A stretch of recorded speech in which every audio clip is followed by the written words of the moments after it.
Bonjour à toutes, bonjour à tous. Bienvenue sur 8 Mont Blanc pour un nouveau journal. Nous sommes le vendredi 2 juin 2023 et sans plus attendre, voici les titres que nous allons développer ce soir.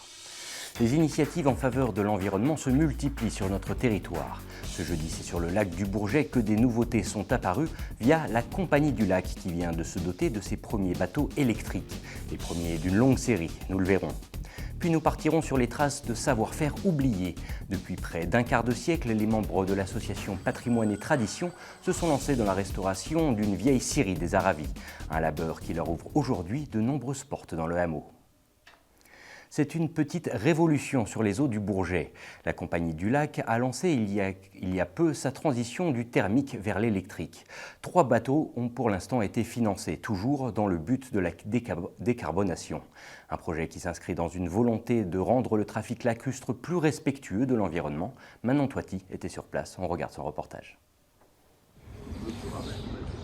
Après 6 mois de chantier, l'Hydraex est prêt à repartir, mais cette fois-ci avec un moteur électrique. Le bateau pourra désormais naviguer de manière décarbonée. C'est un projet qui s'inscrit dans une démarche de transition écologique. La plupart des bateaux qui ont un anneau sur le lac du Bourget, ont une place de port, sont carbonés. Ont des moteurs, il y a très peu qui ont des moteurs électriques, ça doit représenter 1%.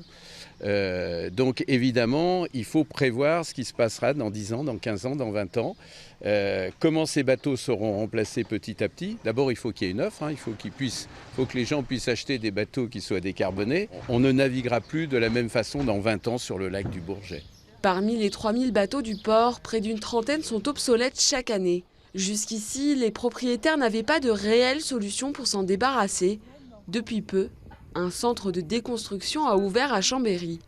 La collecte du bateau est à la charge du propriétaire qui le ramène à des centres de déconstruction que nous avons agréés avec l'État.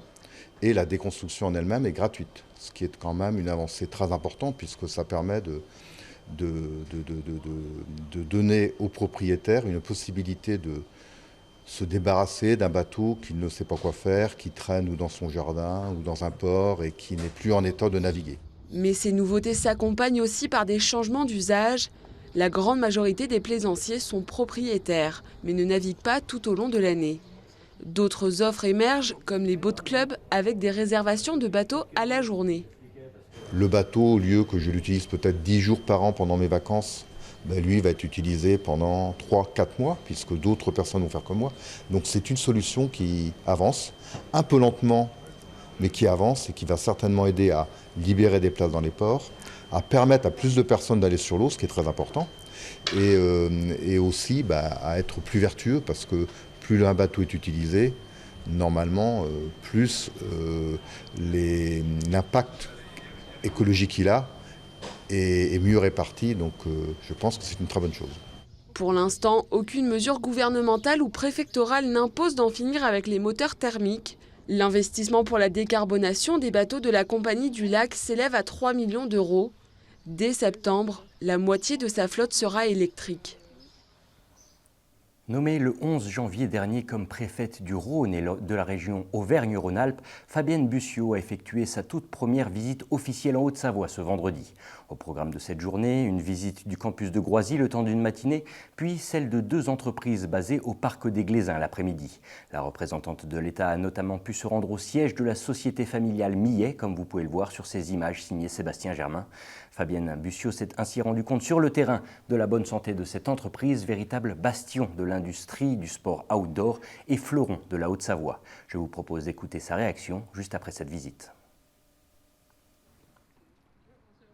C'est intéressant d'écouter aussi, de comprendre. Là, c'est une belle aventure, une entreprise qui a été rachetée il y a quelque temps, qui est revenue dans un giron familial et qui se développe avec des idées jeunes, modernes, avant-gardistes même, et qui réussit très très bien, tant sur le plan environnemental que sur le plan économique, comme quoi les deux ne sont pas incompatibles. On peut, avec de l'imagination, de l'intelligence et un travail d'équipe, on arrive à faire de belles choses et cette entreprise le prouve, mais je crois que notre pays peut aussi le prouver.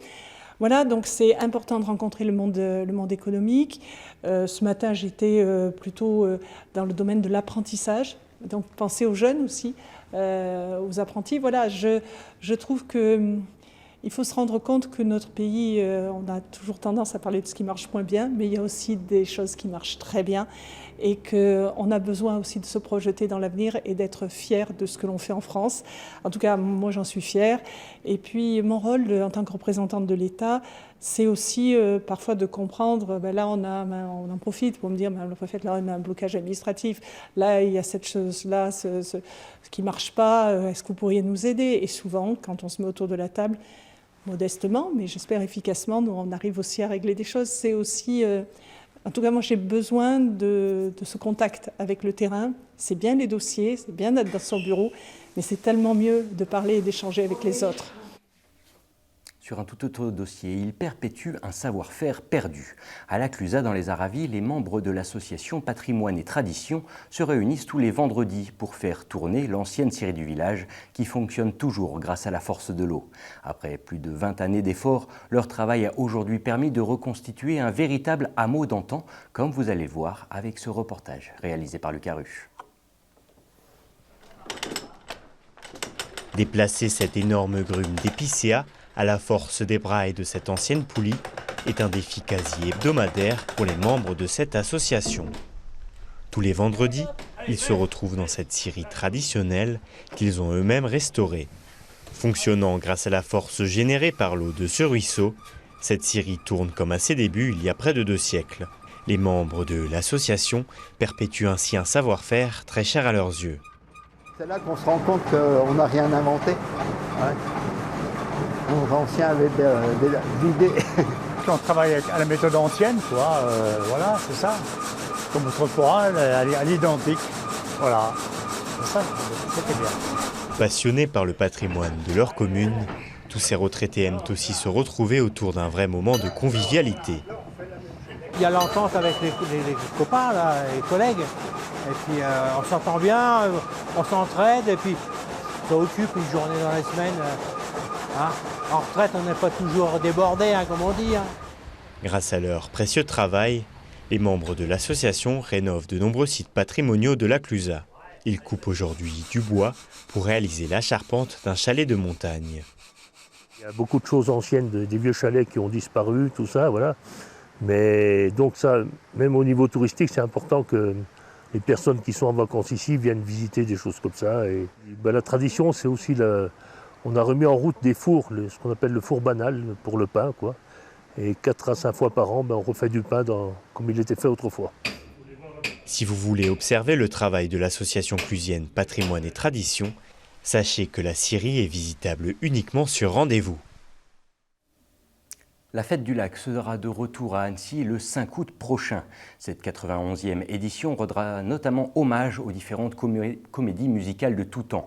Le Moulin Rouge, Grease ou autre The Greatest Showman.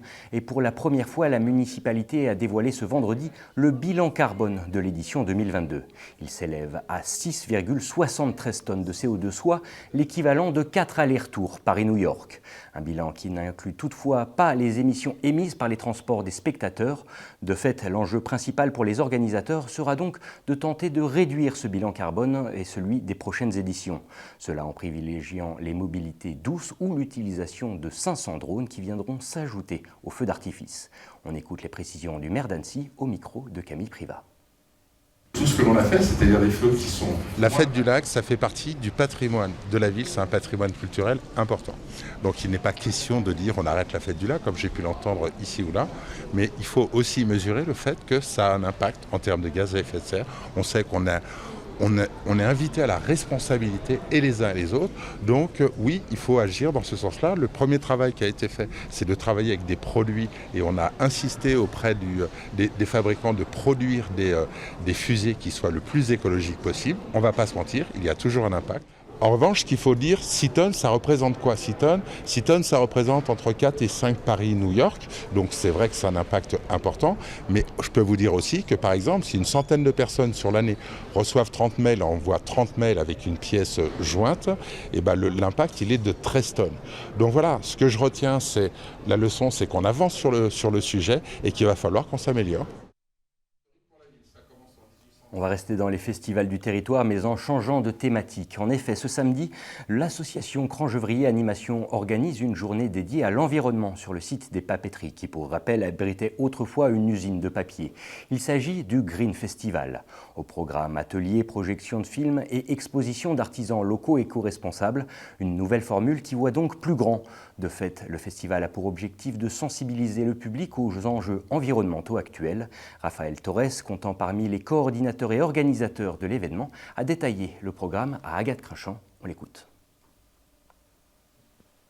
L'ADN du festival, c'est quelque part l'ADN aussi de l'association et du centre social, c'est d'avoir cette première approche au développement durable. C'est de permettre à tout le monde, aussi bien aux habitants de Crangevrier bien évidemment parce que on est sur le territoire de Crangevrier, mais à tous d'avoir cette première sensibilité à la thématique de l'écologie. Au niveau du programme, il va y avoir une multiplicité de propositions, aussi bien par les associations, je pense, un petit pêle-mêle comme ça, le Grand Annecy qui va venir sur la gestion du tri des déchets, mais aussi bien Roulenco sur comment recycler ses vélos et les réparer soi-même, les ruchers du Haras qui vont aussi venir sur la thématique des ruches, des abeilles. Il va y avoir aussi une déambulation de l'écoquartier des Passerelles qui sont vraiment des places fortes aussi bien du territoire de Crangevrier. Avant de se quitter, nous vous donnons d'ores et déjà rendez-vous demain matin pour un début de week-end placé sous le signe du sport. En effet, ce samedi, à partir de 5h30 pour les lève-tôt, vous pourrez vivre en direct sur notre antenne et sur nos réseaux sociaux la 7e édition du triathlon de l'extrême, l'Alpsman, qui fait son retour sur les hauteurs du lac d'Annecy. Une course qui sera commentée par Sébastien Germain. Et parallèlement, nous serons également en direct chez nos voisins helvètes depuis le canton de Neuchâtel pour vous faire vivre la Swiss Canyon Trail, une 26e édition commentée en direct par votre serviteur à partir de 7h30 et bien entendu à retrouver là aussi sur notre antenne et sur nos réseaux sociaux. Voilà en tout cas ce qui conclut notre tour de l'actualité sur notre territoire. Merci à toute l'équipe pour l'élaboration de ce journal. Comme chaque soir sur votre antenne, je vous laisse au bon soin de Thierry Paulme et de sa météo. Juste après quoi, je vous retrouve pour le magazine Découverte, consacré cette semaine au 9e art avec des invités hauts en couleur. Pour le prochain journal, il vous faudra attendre jusqu'à ce lundi à 18h et ainsi retrouver Victoria Lopez. Mais en attendant, je vous souhaite une excellente fin de semaine avec nos programmes. À bientôt.